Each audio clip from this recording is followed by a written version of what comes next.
آپ کے ماں باپ ہیں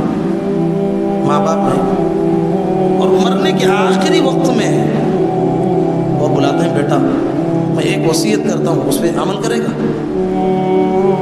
کوئی ماں ہے کوئی باپ ہے اپنے بچے کو بلا کے نصیحت کرتی ہے اور یہ کرتا ہے کہ میری زندگی کی ایک بہت بڑی وصیت تجھے کرنے جاتا ہوں، عمل کرے گا؟ تو بیٹا کیا کہتا ہے؟ وفادار بیٹا ہے تو کیا کرے گا؟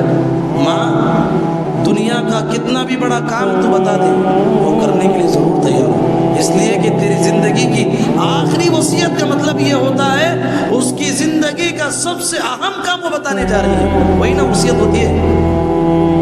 تو نبی کریم صلی اللہ علیہ وسلم اس امت کی روحانی باپ ہیں۔ آپ صلی اللہ علیہ وسلم آپ کی وفات ہونے سے چند لمحات پہلے نبی کریم صلی اللہ علیہ وسلم نے امت کو چند وصیتیں کی ہیں، عمل کریں گے اس میں انشاءاللہ۔ ایک وصیت نبی صلی اللہ علیہ وسلم نے فرمایا الصلاۃ وما ملکت ایمانکم، کہا کہ لوگوں نماز نماز نماز نماز کی حفاظت کرو اور اپنے ماتحتین کے ساتھ اچھا سلوک کرو، آخرت میں نجات ملے گی۔ میری زندگی کی سب سے آخری خواہش یہ اس لیے ہے نجات کا دار و مدار نماز پہ رکھا گیا ہے، نجات کا دار و مدار نماز پہ رکھا گیا ہے۔ ایک چیز عمل کر لو، کیا کہا؟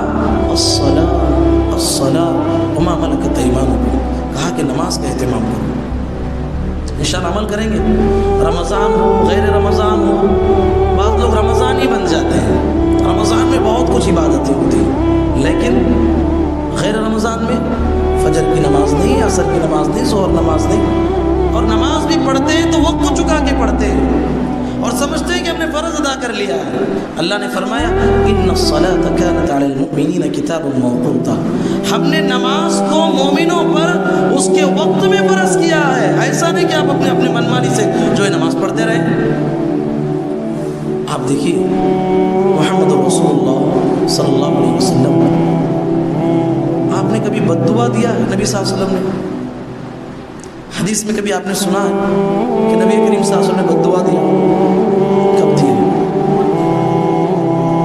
تو جبرائیل علیہ السلام نے بد دعا دی تو اس پہ آمین بولے۔ مطلب یہ ہے کہ پوری زندگی میں بہت کم بد دعا دی ہے، گن سکتے ہیں آپ صلی اللہ علیہ وسلم بیٹھے ہوئے تھے، مائی عائشہ رضی اللہ تعالیٰ عنہ باز میں بیٹھی تھی۔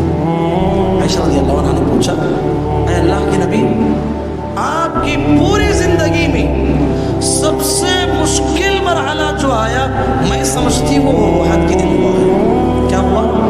احد کے میدان میں جو زخم آپ کو لگا میں سمجھتی ہوں کہ زندگی کا سب سے بڑا زخم آپ کو ملا ہے۔ کیا مطلب ہے؟ احد کے میدان میں جو 3 ہجری میں جو جب واقع ہوئی، پہلا غم تو جو ہے 300 آدمیوں کو لے کے جو ہے رئیس المنافقین فرار ہو گیا عبداللہ بن ابی سلول۔ اب جو ہے نبی کریم صلی اللہ علیہ وسلم کے صحابہ جو 50 صحابہ کو جبل الرمات پہ کھڑا کیا تھا ان سے بھول ہو گئی، اب جو ہے جیتی ہوئی بازی ہار میں تبدیل ہو گئی۔ اب اس میں جو ہے نبی کریم صلی اللہ علیہ وسلم کے بڑے بڑے کبار صحابہ 70 صحابہ شہید ہو گئے، 70 صحابہ زخمی سے چور ہیں، کسی کا ہاتھ کسی کا پیر کٹا ہوا ہے، اور سب سے بڑی بات یہ ہے نبی کریم صلی اللہ علیہ وسلم جو ہے جا رہے تھے، نبی کریم صلی اللہ علیہ وسلم کو دشمنوں نے گھیر لیا۔ اب نبی صلی اللہ علیہ وسلم کے بازو میں ایک صحابی بھی نہیں ہے، تو نبی کریم صلی اللہ علیہ وسلم نے اعلان کیا من یردهم عنا فلہ الجنہ، کون ہے جو مجھے اس وقت میں بچائے گا، میری حفاظت کرے گا، میں اسے جنت کی گارنٹی دیتا ہوں، نہ صرف جنت کی گارنٹی دیتا ہوں، جنت میں میری صحبت کی گارنٹی دیتا ہوں۔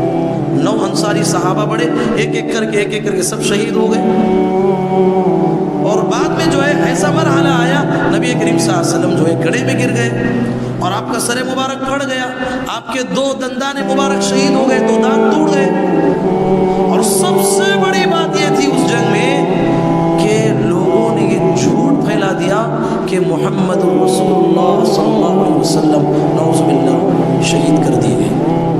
اب اس صحابہ کا حوصلہ جو ہے پورا ماند پڑ گیا، نبی صلی اللہ علیہ وسلم شہید ہو گئے، جو ہنگامہ ہوا، جو پریشانی ہوئی، عائشہ رضی اللہ عنہ نے کہا اللہ کے نبی میری زندگی میں میں سمجھتی ہوں جو زخم احد میں لگا شاید آپ کی زندگی میں کبھی اتنی تکلیف آپ کو نہیں ہوئی۔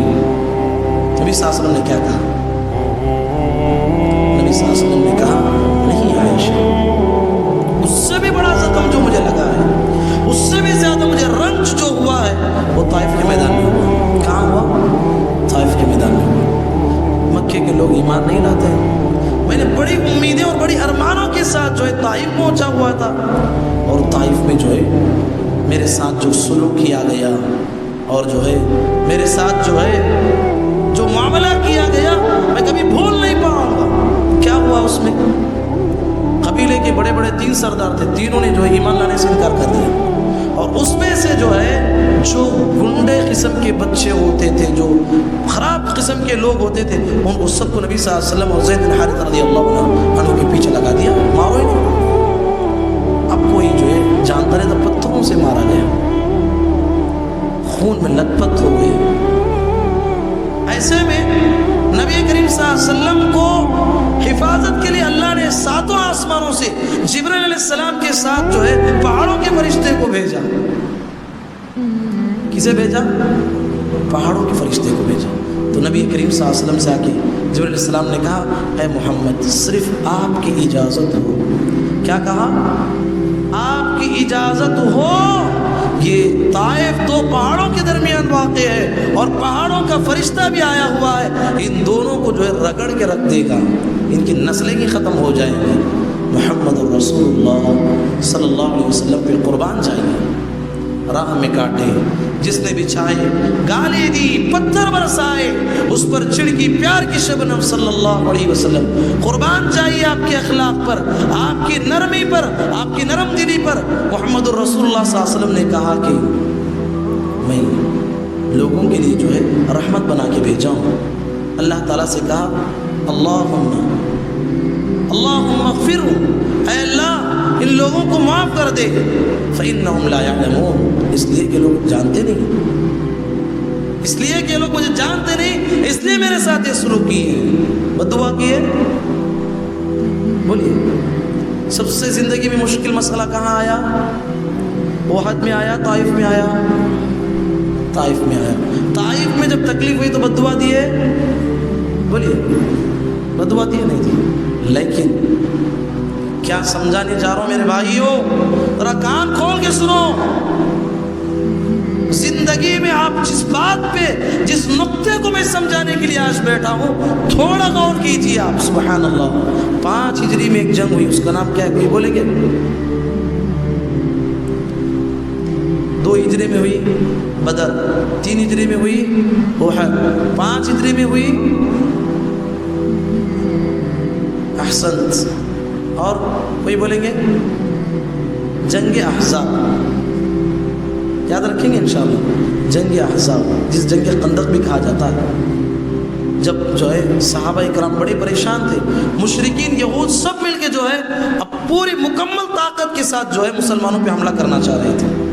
نبی کریم صلی اللہ علیہ وسلم پریشان تھے، اب ادھر سے جو ہے اندر یہودیوں نے بھی جو ہے بنو قریظہ نامی قبیلہ آباد تھا، تو اللہ کے نبی صلی اللہ علیہ وسلم نے بنو قریظہ سے جو ہے آپس میں بات چیت کر لی کہ ہم دونوں مل کے جو ہے جب بھی ہم پہ حملہ کوئی کرے گا ہم مل کے جو ہے لڑائی کریں گے۔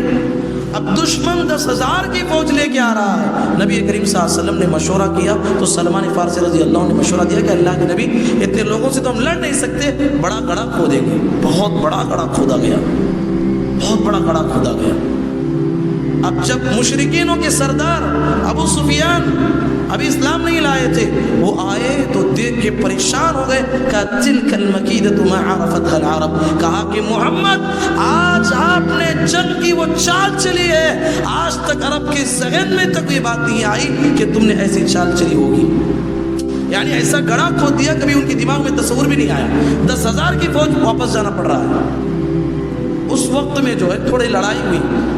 اب مسئلہ کیا ہوا، جو بنو قریظہ کے لوگ جو مدینے میں آباد تھے دھوکہ دے دیے، ہاتھ دے دیے، کیا بات ہوئی تھی؟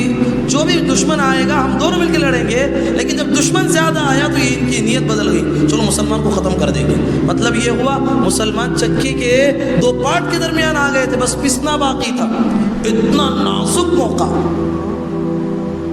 ایسے موقع پر جو ہے ادھر سے جو ہے مشرکین پتھر پھینک رہے ہیں، ادھر سے صحابہ پتھر پھینک رہے ہیں، لڑائی ہو رہی ہے۔ ایسے میں میرے اور آپ کے پیغمبر محمد الرسول اللہ صلی اللہ علیہ وسلم کی عصر کی نماز کا وقت سے ہٹ گیا۔ کیا ہوا؟ وقت سے ہٹ گیا۔ اللہ محمد رسول اللہ صلی اللہ علیہ وسلم نے بد دعا کرتے ہوئے کہا، ملأ اللہ بیوتہم وقبورہم نارا، اے اللہ تو گواہ ہے میں نے زندگی میں ایک نماز بھی جو ہے وقت سے ہٹا کے نہیں پڑھا ہے، اے اللہ ان ظالموں کی وجہ سے میری عصر کا وقت جو ہے وقت سے ہٹ گیا ہے، اے اللہ ان کے گھروں کو، ان کی قبروں کو تو آگ سے بھر دے۔ وہ نبی جس نے طائف میں پتھر کھائی ہو، احد میں اپنے صحابہ کو شہید ہوتے دیکھا ہو، کبھی بد دعا نہ کیا ہو، جس کی نماز کا وقت ٹل جائے وہ پیغمبر بد دعا دے تو سمجھو میری ماں بہن اور میرے بھائیوں، اسلام کے نزدیک، شریعت کے نزدیک نماز کا کتنا مقام ہے، کتنی اہمیت ہے اسلام میں نماز کے بارے میں، آپ تصور کیجیے۔ ہاں میں کیا بات بتانے جا رہا ہوں، ہم نے نماز کا جو سوچ رکھا ہے، ہم سمجھتے ہیں کہ یہ تو دنیا امتحان کا ہے۔ میرے بھائی آپ ایگزام میں بیٹھے ہیں، آپ کو جو پیپر دیا گیا ہے آپ جو بھی لکھو آپ کی مرضی ہے، وہی امتحان حال ہے، اس کا رزلٹ جو ہے آخرت میں ہم کو دینا ہے۔